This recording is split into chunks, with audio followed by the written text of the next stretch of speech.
ये पहले हमारे पूर्वज पता नहीं क्या क्या करवाते थे। कौवे को खीर खिलाएंगे तो हमारे पूर्वजों को मिल जाएगी। महिलाओं के माथे पे सिंदूर लगाना चाहिए, हाथों में चूड़ियां पहननी चाहिए। अब आप भी जरूर सोच रहे होंगे कि हमारे पूर्वज कहीं पागल और अंधविश्वासी तो नहीं थे जो ये सब करने को कहते थे। नहीं, हमारे पूर्वज अंधविश्वासी नहीं थे, बल्कि बहुत ही क्रांतिकारी और वैज्ञानिक सोच के थे। आप भी जब इन सनातन धर्म से जुड़ी ज्ञान की बातों को जान लेंगे तो खुद ही कहोगे कि सही में हमारे पूर्वज ही असली वैज्ञानिक थे। तो चलिए बिना समय गवाए बताता हूं आपको सनातन धर्म से जुड़ी कुछ महत्वपूर्ण रीति रिवाज के वैज्ञानिक तथ्यों के बारे में। पहला, ये जानना वाकई दिलचस्प है कि सिंदूर का महिलाओं के शरीर से काफी महत्वपूर्ण संबंध है।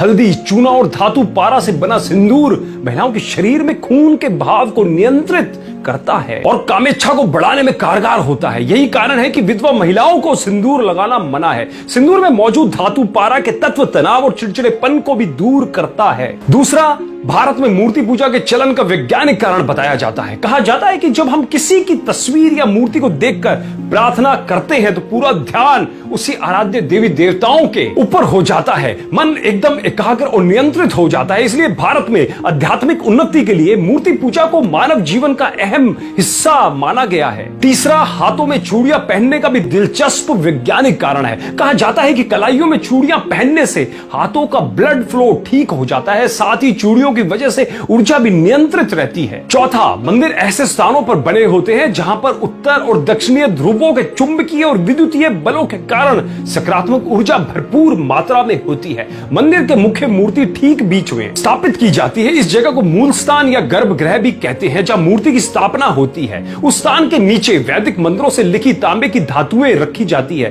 तांबा धरती के चुंबकीय बल को अपनी ओर आकर्षित करता है। इसलिए जब कोई नियमित तौर पर मंदिर में जाकर परिक्रमा आदि करते हैं तो तांबे के इसी चुंबकीय प्रभाव के कारण शरीर की नकारात्मक ऊर्जा भी धीरे धीरे सकारात्मक ऊर्जा का स्थान ले लेती है। और पांचवा और सबसे महत्वपूर्ण, कौवे को खीर खिलाएंगे तो हमारे पूर्वजों को मिल जाएगी। दोस्तों, पीपल और बरगद के टेटे कौवे खाते हैं और उनके पेट में ही बीज की प्रोसेसिंग होती है और तब जाकर बीज उगने लायक होते हैं। उसके पश्चात कौवे जहां जहां बीट करते हैं वहां वहां पर ये दोनों वृक्ष उगते जाते हैं। पीपल जगत का एकमात्र ऐसा वृक्ष है जो round the clock oxygen O2 छोड़ता है। और बरगद के औषधीय गुणों की तो क्या बात करें, बरगद के औषधीय गुण बहुत है। देखो, अगर ये दोनों वृक्ष को उगाना है तो बिना कौवे की और अन्य पक्षियों की मदद से संभव नहीं है। इसलिए कौवों को बचाना पड़ेगा। और यह होगा कैसे? मादा कौवा भादो महीने में अंडा देती है और नवजात बच्चा पैदा होता है। तो इस नई पीढ़ी के उपयोगी पक्षी को पौष्टिक और भरपूर आहार मिलना जरूरी है। इसलिए हमारे ऋषि मुनियों ने